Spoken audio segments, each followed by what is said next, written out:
of the Word, was fashioned into an orderly universe.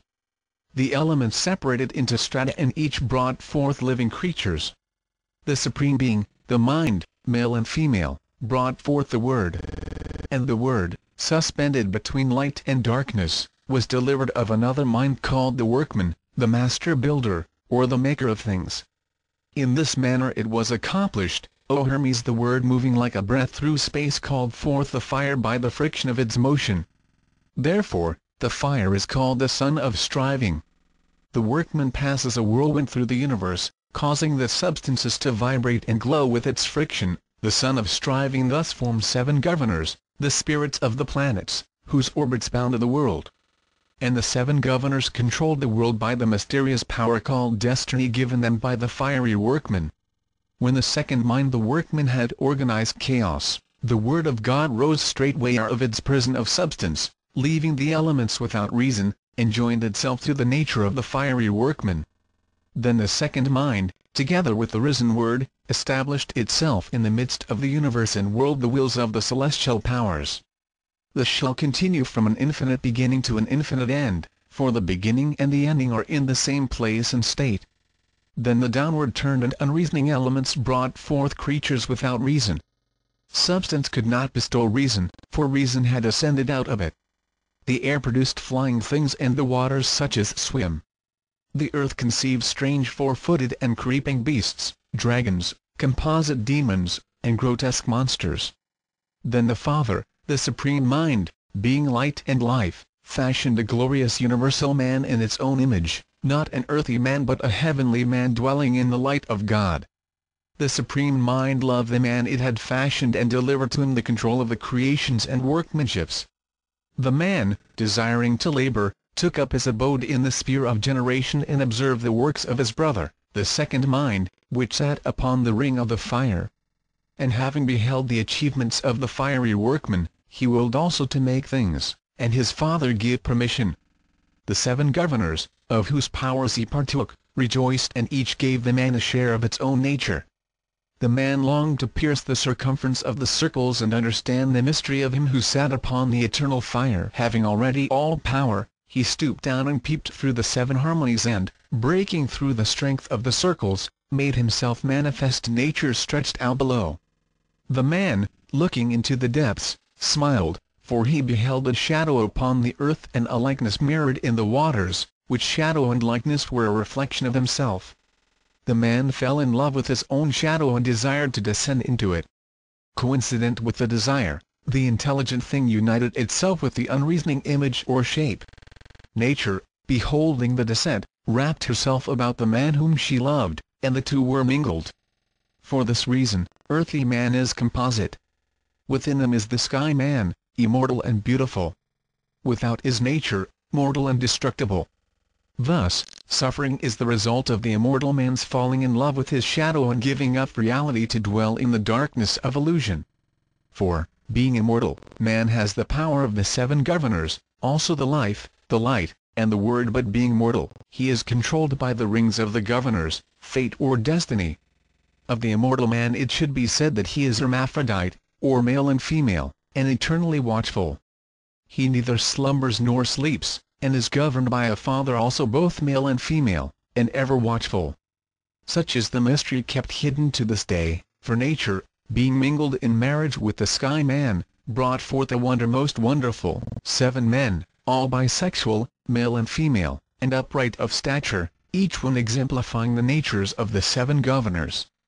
These, O Hermes, are the 7 races, species, and wheels. After this manner were the 7 men generated.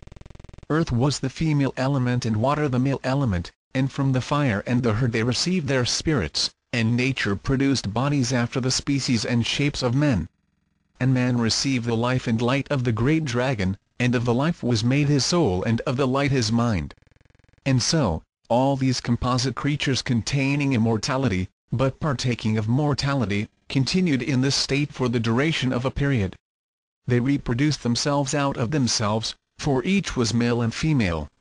But at the end of the period the knot of destiny was untied by the will of God and the bond of all things was loosened.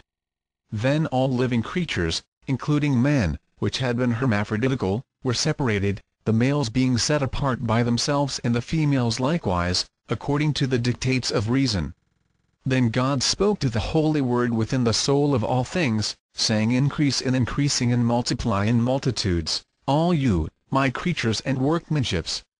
Let him that is endued with mind know himself to be immortal, and that the cause of death is the love of the body.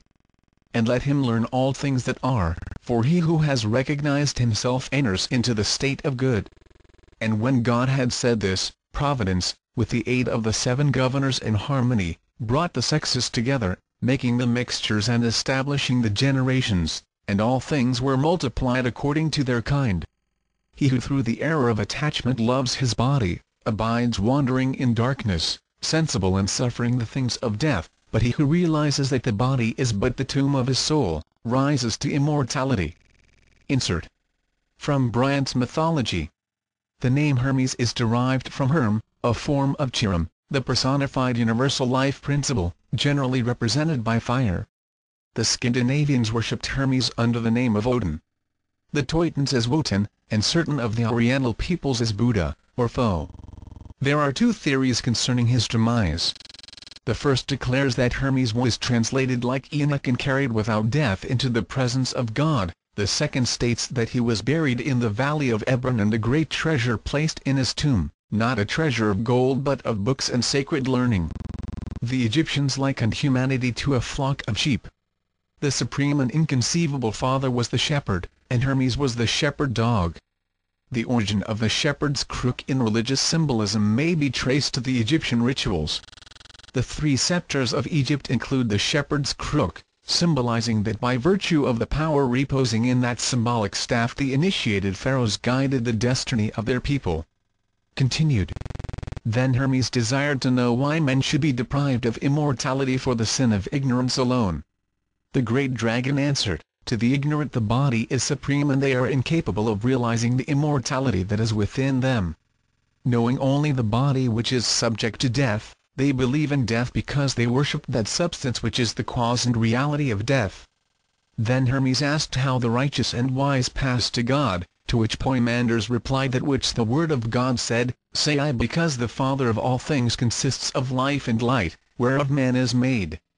If, therefore, a man shall learn and understand the nature of life and light, then he shall pass into the eternity of life and light.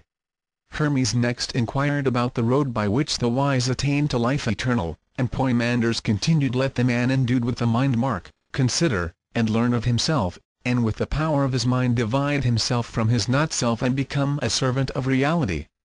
Hermes asked if all men did not have minds, and the great dragon replied, Take heed what you say, for I am the mind, the eternal teacher. I am the Father of the Word, the Redeemer of all men, and in the nature of the wise the Word takes flesh. By means of the Word, the world is saved. I, Thoth, the Father of the Word, the mind, come only unto men that are holy and good, pure and merciful, and that live piously and religiously, and my presence is an inspiration and a help to them, for when I come they immediately know all things and adore the universal Father.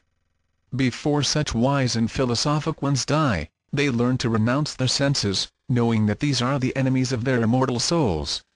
I will not permit the evil senses to control the bodies of those who love me, nor will I allow evil emotions and evil thoughts to enter them. I become as a porter or doorkeeper, and shut out evil, protecting the wise from their own lower nature. But to the wicked, the envious and the covetous, I come not, for such cannot understand the mysteries of mind. Therefore, I am unwelcome. I leave them to the avenging demon that they are making in their own souls, for evil each day increases itself and torments man more sharply, and each evil deed adds to the evil deeds that are gone before until finally evil destroys itself. The punishment of desire is the agony of unfulfillment. Hermes bowed his head in thankfulness to the great dragon who had taught him so much, and begged to hear more concerning the ultimate of the human soul. So Poimandres resumed, At death the material body of man is returned to the elements from which it came, and the invisible divine man ascends to the source from whence he came, namely the 8th sphere. The evil passes to the dwelling place of the demon, and the senses, feelings, desires, and body passions return to their source, namely the 7 governors, whose natures in the lower man destroy but in the invisible spiritual man